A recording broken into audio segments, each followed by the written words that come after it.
Hi. We are.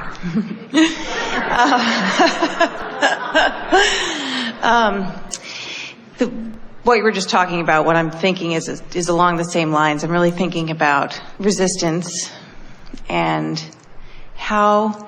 what is it that makes us resist and feel so fearful of all that is good in the vortex? So that's really an interesting question, because what makes us fearful of what is good? Well, that's a totally illogical question, isn't it?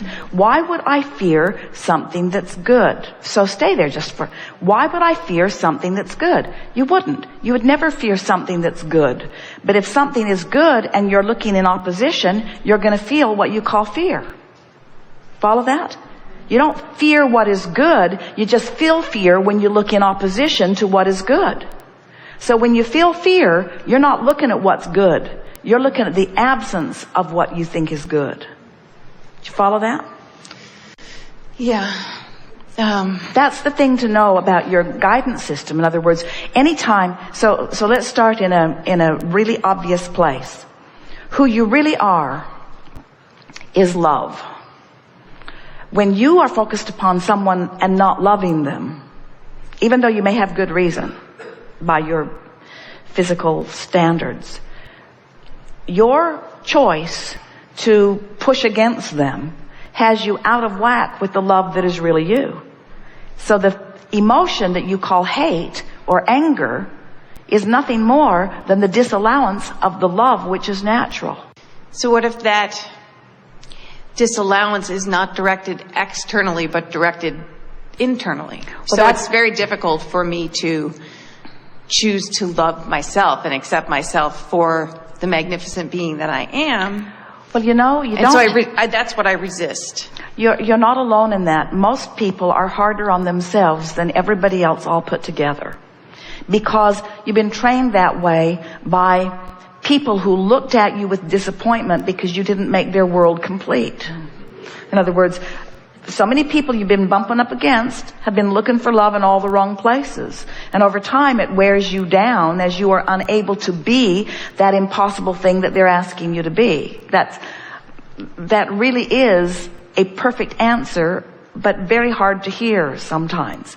In other words, you've trained yourself away from caring about your alignment and into caring about their approval of where you're at.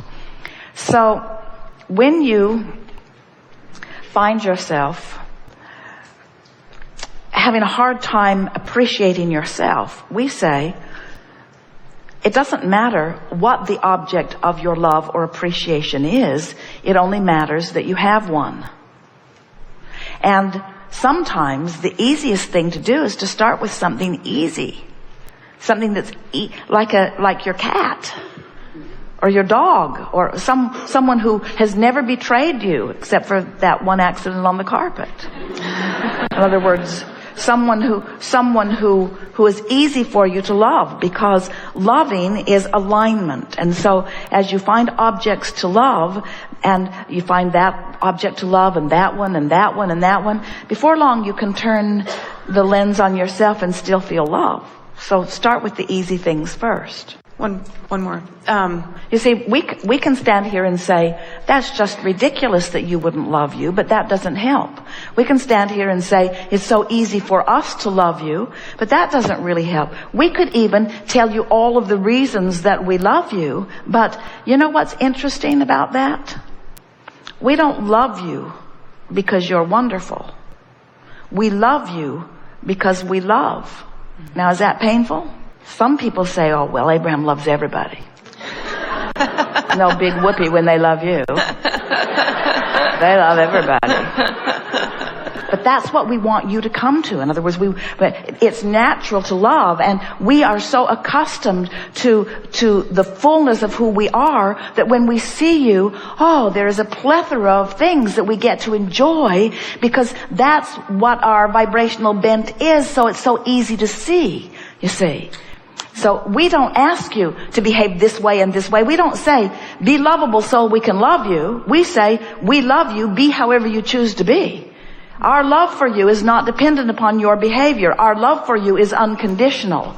And that's the way we want you to be. We want you to experience the deliciousness and the naturalness of loving in spite of what's going on, you see.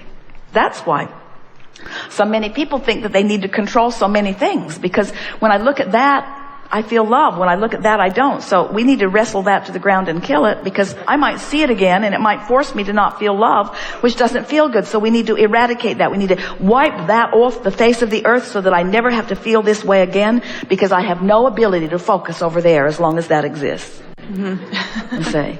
So that's what we're saying, the same thing to you. You just have to decide how you want to feel, and then just start with easy things until you get the hang of it. People have trained each other. People have trained you. They've said to you, if you behave in this way, I will love you. And so you just knocked yourself out being lovable. Just knocked yourself out being lovable. But you weren't knocking yourself out being in alignment. So you never felt the love that you thought you were eliciting from others. That's why it's so confusing, you see. There have been times, one time in particular, where I can remember being very much in alignment and understanding exactly what you just said. And how operating from that place of being loving and loving myself and able to love everything that kind of came across my path during that time, things just fell out of the way like dominoes. I mean, it was extraordinary. It's nice that you have that memory, because that's exactly what we're talking about. And that's where the fear begins to come in, because it happened so fast and things went so beautifully, so quickly. So why do you fear that? That I panicked, like I think the deserving came in, like I don't deserve all this so wonderful. You did shoot yourself in the foot, but you wouldn't be so likely to do it next time. In other words, now you understand what happened more, you see. It's really lovely when someone loves you and holds you as their object of attention and just showers their love. It feels really, really good. But now you are immediately dependent upon them and their focus, over which you have no control. And before you know it, you and they are in bondage. This wasn't with another person. This occurred as a function of my actually forgiving several people who had hurt me early in my experience. Well, do you know what forgiveness is? Forgiveness is withdrawing attention from the thing that's keeping you out of the vortex. Mm-hmm. That's all forgiveness is. It's turning your attention to something that puts you in the vortex instead of towards something that keeps you out of the vortex. So forgiveness is just returning to your vortex. That's all it is. It's being who you really are. Right. So really the key is to think in terms of what you are presenting, not what is being presented to you. If you want someone to love you, you are looking for love in all the wrong places. If you want to find objects of attention to love, now you're really onto something, because there are so many.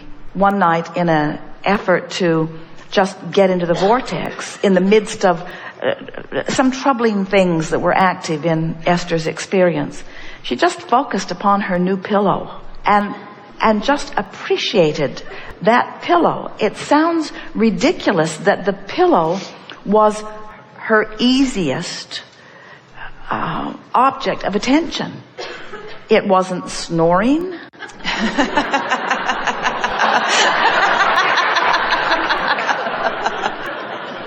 It wasn't asking anything of her. In other words, it was just something to softly appreciate. And that's really all that getting into the vortex requires, is just finding something that you can focus upon that is absent of resistance, and holding your attention upon this thing that is absent of resistance for as little as 17 seconds, at which point it will join something equal in vibrational equilibrium.